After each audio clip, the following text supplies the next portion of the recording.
आम आदमी पार्टीचे सर्वोच्च नेते माननीय अरविंद केजरीवालजी, त्यांचे सहकारी मनीष सिसोदियाजी, संजय सिंगजी आणि पक्षाचे वरिष्ठ नेते या सगळ्यांना केंद्र सरकारच्या माध्यमातून, केंद्र सरकारच्या दबावाखाली ईडीच्या माध्यमातून, एक्साईज डिपार्टमेंटच्या माध्यमातून सातत्यानं तथाकथित दारू घोटाळ्याच्या प्रकरणामध्ये अडकवण्याचा प्रयत्न केला.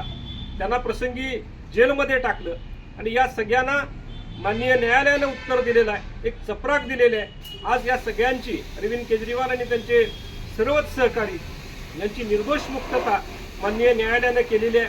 मला त्याच्याबद्दल न्यायालयाच्या या निर्णयाचं स्वागतच करायचं आहे आणि मला सांगायचं आहे की तुम्ही आम्हाला कितीही दाबण्याचा प्रयत्न करा, आम्ही उसळून पुन्हा कट्टर इमानदार पार्टी म्हणून या संपूर्ण देशासमोर जायचा आम्ही प्रयत्न करू, प्रयत्न केलेला आहे आणि प्रयत्न करत राहणार.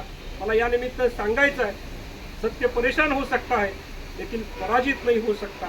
हा आजचा कोर्टाचा निर्णय म्हणजे मोदी सरकारच्या, अमित शहांच्या दबावाच्या राजकारणाला एक मोठी चपराक आहे असं म्हणलं तरी काय हरकत नाही. जय हिंद.